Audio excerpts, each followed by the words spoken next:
బులెటిన్లో మరో breaking news చూస్తున్నాం. తెలంగాణ ఛత్తీస్గఢ్ సరిహద్దులోని బీజాపూర్ జిల్లా ఉసూరు పోలీస్ స్టేషన్ పరిధిలోని కర్రెగుట్టలో చేపట్టిన భారీ ఆపరేషన్ బుధవారం 9వ రోజు కొనసాగుతుంది. కొత్తపల్లి మొదలుకుని పూజారి, కాంకేరు, గల్గం, నంబి, నడిపల్లి, రుద్రారం వరకు దాదాపు 100 కిలోమీటర్ల పొడవున 5,000 అడుగున ఎత్తులోని కర్రెగుట్టల కేంద్రంగా మావోయిస్టుల కోసం చేపట్టిన ఆపరేషన్లో ఇప్పటి వరకు 2 కొండలను భద్రతా బలగాలు తమ ఆధీనంలోకి తెచ్చుకున్నాయి.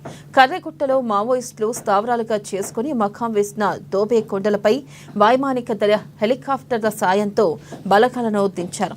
కర్రెగుట్టలో మరో ప్రధానమైన 3వ కొండ వైపు బలగాలు చేరుకునేందుకు వ్యూహాత్మక అడుగులు వేస్తున్నాయి.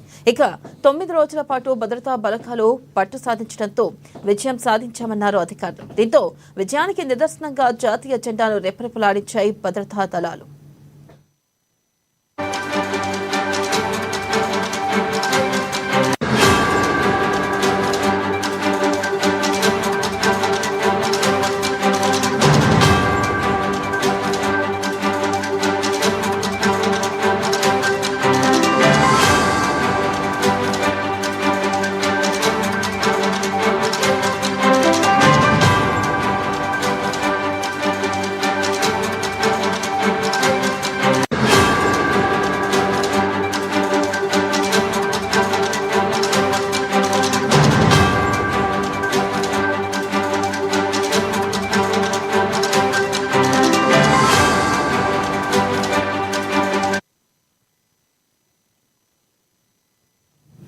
బ్రేకింగ్ న్యూస్ చూస్తున్నాం. తెలంగాణ ఛత్తీస్గఢ్ సరిహద్దులోని బీజాపూర్ జిల్లా ఉసూరు పోలీస్ స్టేషన్ పరిధిలోని కర్రెగుట్టలో చేపట్టిన భారీ ఆపరేషన్ బుధవారం 9వ రోజు కొనసాగుతుంది.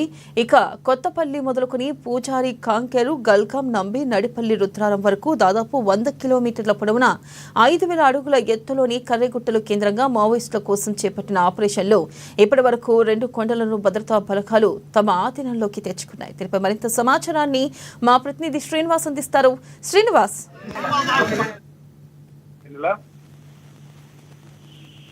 ఛత్తీస్గఢ్ రాష్ట్రంలోని బీజాపూర్ జిల్లా ఊసూరు పోలీస్ స్టేషన్ పరిధిలో ఉన్నటువంటి కర్రెగుట్టలు ఏవైతే ఉన్నాయో దాదాపు 9 రోజుల పాటు 24,000 మంది భద్రతా బలగాలు జల్లెడ పట్టి తమ ఆధీనంలోకి 2 కొండలను తీసుకున్నటువంటి నేపథ్యంలో ఆ సంతోషంలో ఈ భద్రతా బలగాలు జాతీయ జెండాను అక్కడ ఎగురవేయడం జరిగింది.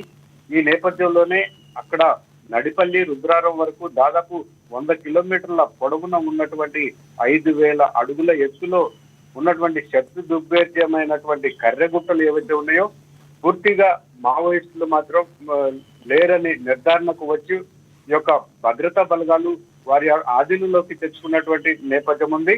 అలాగే ఈ యొక్క ఆపరేషన్ కు 2 కొండలను భద్రతా బలగాలు స్వాధీనం చేసుకోగా ఇంకో కొండను అంటే కర్రెగుట్టలు మావోయిస్టుల స్థావరాలుగా చేసుకున్నటువంటి దోబే కొండలపైకి వైమానిక దళాలు ఆ యొక్క భద్రతా బలగాలు మొత్తం కూడా ఆ కొండను స్వాధీనం చేసుకునేందుకు ముందుకు సాగుతున్నటువంటి నేపథ్యం కూడా ఉంది. ఈ నేపథ్యంలో భద్రతా బలగాలు స్వాధీనం చేసుకున్నటువంటి యొక్క ఆ కొండల పైన ఉన్నటువంటి బంధుపాత్రలు ఏవైతే ఉన్నాయో వాటిని ఛేదించుకుంటూ ఆ భద్రతా బలగాలు కొండలపైకి చేరుకుని వాటిని స్వాధీనం చేసుకోవడం జరిగింది.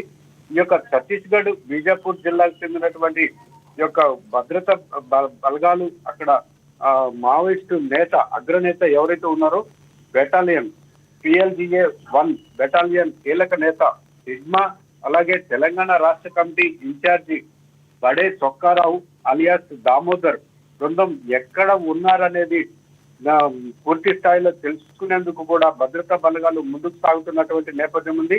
ఈ యొక్క గాలింపు చర్యల్లో దాదాపు 24,000 మంది భద్రతా బలగాలు కూడా ముందుకు సాగుతున్నటువంటి నేపథ్యం ఉంది. ఈ శాంతి చర్చలు ఉండవని కూడా ఈ యొక్క ఛత్తీస్గఢ్ హోంమంత్రి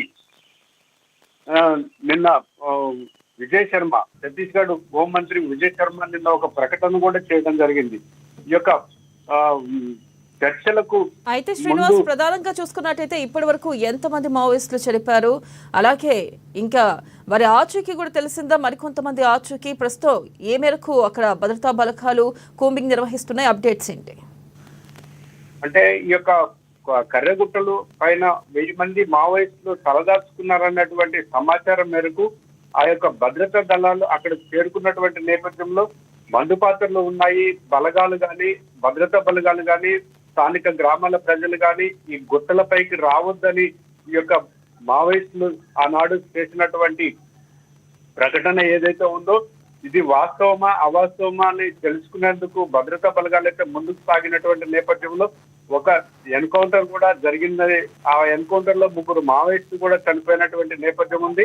అక్కడ పూర్తి స్థాయిలో ఎవరు లేరని నిర్ధారణకు వచ్చినటువంటి నేపథ్యంలో ఆ యొక్క కర్రెగుట్టల్లో దాదాపు సొరంగం, భారీ సొరంగం ఒకటి, అందులో నుంచి మళ్ళీ బయటకు వెళ్ళేటందుకు 3 దారులు కూడా కనుగొనటం జరిగింది. ఆ యొక్క సొరంగంలో దాదాపు 1000 మంది తలదాచుకునేలాగా అక్కడ సొరంగం ఉన్న ఏర్పాటు